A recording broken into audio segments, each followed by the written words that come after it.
اب اس کے ساتھ ناظرین ہم نے آپ کو بتایا تھا کہ حج اللہ تعالیٰ کے پیارے بندوں کی اداؤں کا نام ہے، نہ کہ جاہل اور مشرکین کی اداؤں کا نام ہے۔ تو اسی لیے اللہ رب العالمین جہاں پر خرافات اس میں داخل ہوئیں اسے دور فرمایا، اور نبی علیہ السلام نے ایک پیور حج جو ہے وہ ہمیں عطا فرمایا۔ تو میں نے طواف کی مثال دی، مقام ابراہیم کی مثال دی، صفا مروہ کی مثال دی، منی عرفات کی مثال دی، مزدلفہ۔ ناظرین یہ جو ہے وہ مزدلفہ جو ہے یہ یہاں یعنی اگر آپ مزدلفہ سے منی کی طرف آتے ہیں تو یہ تقریباً میرے خیال میں کم و بیش اونچ نیچ ہو سکتی ہے، تقریباً 7-7.5 کلومیٹر کا راستہ ہے، اور جو ہے وہ مزدلفہ درمیان میں آتا ہے۔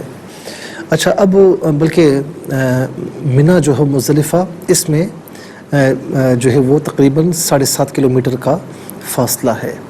اور پھر اس کے عرفات جو ہے یہ منی سے تقریباً میرے خیال میں کم و بیش کچھ 10 کلومیٹر ہے، کم و بیش۔ اچھا اب یہاں پر آپ دیکھیں کہ جب غروب آفتاب کا یقین ہو جائے میدان عرفات میں تو پھر جانب مزدلفہ اب وہاں جاتے ہیں، یعنی مزدلفہ کی جانب جاتے ہیں، وہاں پر مغرب اور عشاء جو ہے وہ عشاء کے وقت میں ملا کر پڑھنی ہے۔ اب ناظرین یہ جو مقام مزدلفہ ہے یہاں پر اللہ رب العالمین حقوق العباد معاف فرماتا ہے، اور مزدلفہ سب سے بڑی ہمارے پاس ناظرین یہ دلیل ہے کہ حضور نبی کریم علیہ السلام نے یہاں پر وقوف فرمایا، اور یہ بھی میرے پیارے مصطفیٰ کی ادا ہے جو اللہ رب العالمین نے پھر ہم پر یہ حج کے گویا کہ جو افعال ہیں اس میں شامل ہیں۔ اور ہم بتائیں گے آپ کو بعد میں کہ مزدلفہ میں پوری رات جو ہے وہ سنت موقدہ ہے،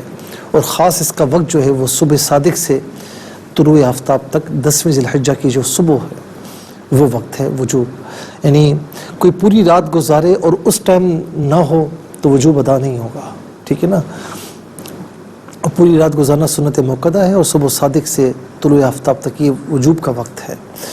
اچھا اب ناظرین یہاں پر حقوق العباد اللہ رب العالمین معاف فرماتا ہے، اور یہی وہ مقام ہے کہ جہاں سے حجاج اکرام شیطان کو مارنے کے لیے اسی رات کنکریاں چنتے ہیں،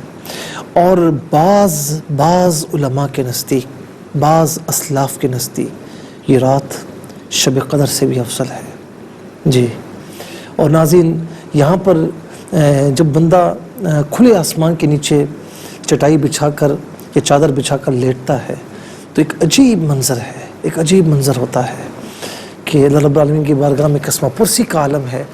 اور بندہ آرام بھی کر رہا ہے، اور پھر اس کی بارگاہ میں عبادات بھی کر رہا ہے، آہوزاری بھی کر رہا ہے، دعائیں بھی کر رہا ہے، اور حقوق العباد اس طریقے سے معاف ہوتے ہیں، اس طرح نہیں۔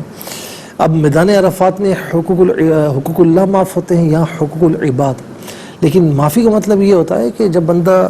نماز، روزہ، حج، زکوٰۃ اس کی معافی چاہتا ہے کہ مولا جو میں نے چھوڑی مجھے معاف فرما،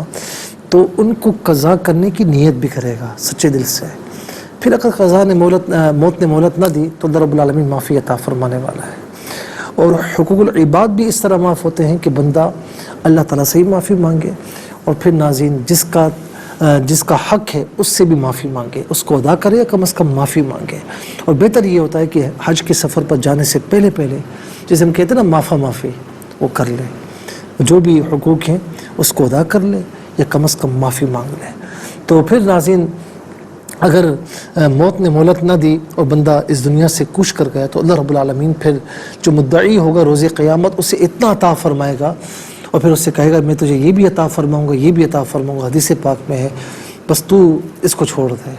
تو اس طریقے سے اللہ رب العالمین معافی عطا فرمائے گا۔ اللہ تعالی ہم سب کو بار بار وہاں کی حاضری عطا فرمائے اور اپنی مغفرت حاصل کرنے کی توفیق نصیب فرمائے۔